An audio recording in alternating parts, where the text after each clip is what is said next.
Leah Bennett was a creature of logic. As a night shift carer, she dealt with the physical medication, heart rates, the heavy smell of antiseptic. To her, a phone was a tool, not a haunt. The first photo didn't scare her, it annoyed her. It was a shot of her hallway, blurry and underexposed. Pocket dial, she thought. But the timestamp was 3:14 a.m. At 3:14 a.m., she had been changing a catheter on Ward 4, 3 miles away. She swiped. Another photo. This one was crisp. It was her kitchen table. On the table sat a single glass of water and a small, neat pile of her own fingernail clippings. Leah felt a cold needle of ice slide down her spine. She hadn't clipped her nails in days. She looked at her hands. Her nails were jagged, bleeding at the quicks, as if they'd been torn. She hadn't noticed until that second. The pain arrived all at once, hot and throbbing. She didn't call the police. What would she say? Someone broke in and gave me a manicure. She checked the next photo. It was a live photo, the kind that captures 1.5 seconds of movement.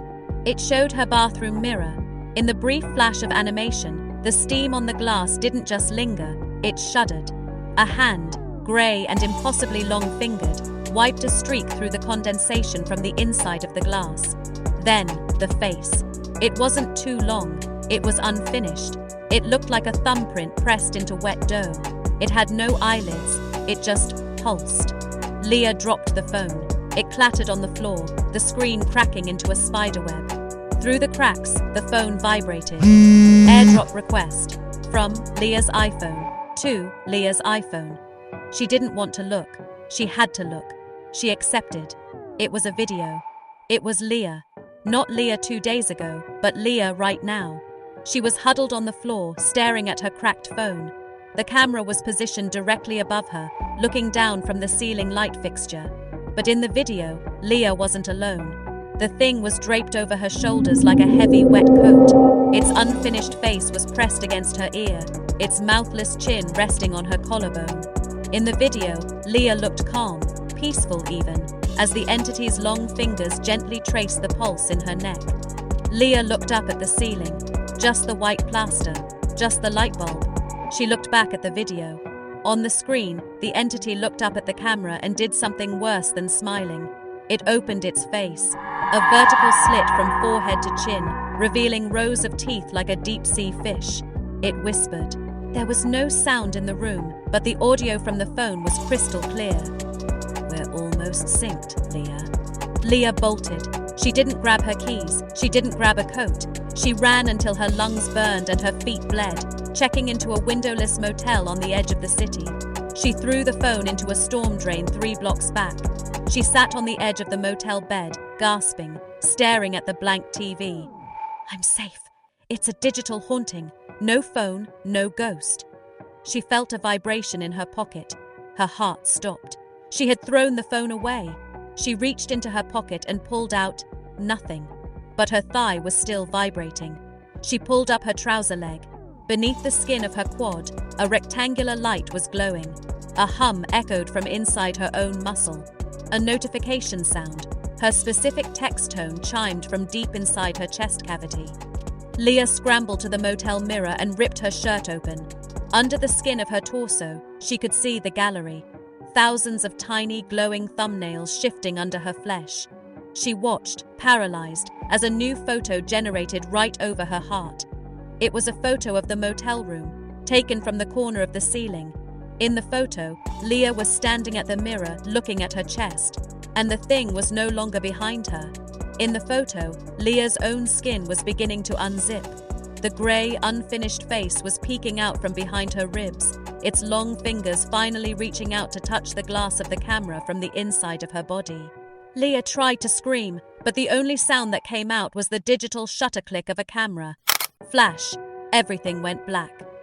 A week later, Leah didn't go home that night. She couldn't. She stayed in the brightly lit break room of the care home, staring at the screen until her eyes burned. At 3:14 a.m., the phone buzzed. A new photo. It was a picture of the break room, taken from the ceiling vent directly above her head. In the photo, Leah was huddled in the chair, her knuckles white as she gripped a table. But sitting in the chair right across from her was a figure that shouldn't have been there. It was tall, its limbs folded like a dead spider.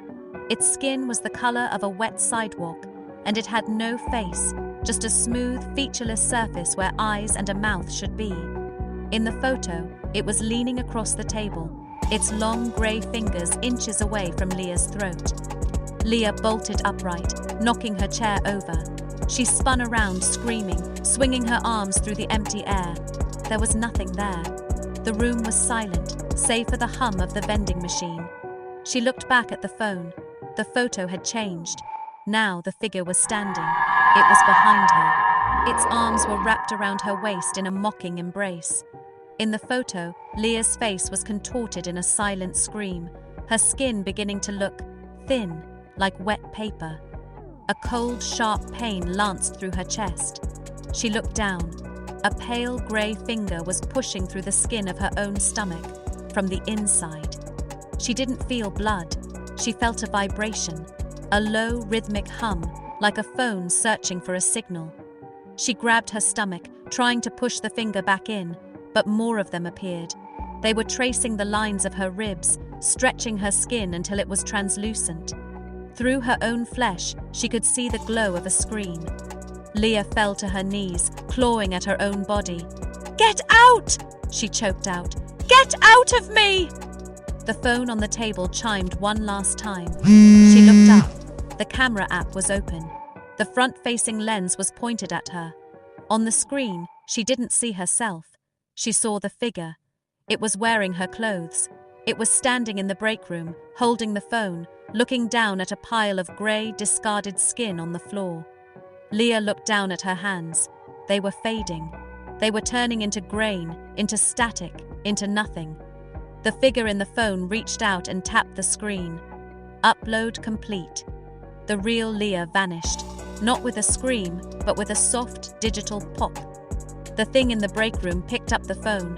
It touched its new face, feeling the warmth of the skin, the softness of the hair. It looked at its reflection in the dark window and smiled. It was a perfect Leah, better than the original. It tucked the phone into its pocket and walked out of the care home, stepping into the morning light.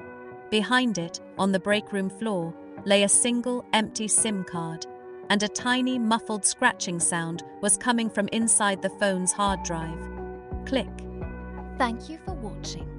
If you enjoyed this story and would like to hear more dark and terrifying tales, please like the video and subscribe to the channel. There are many more stories waiting in the shadows. But remember, some places should never be explored, and some stories should never be told. Good night, and sleep well.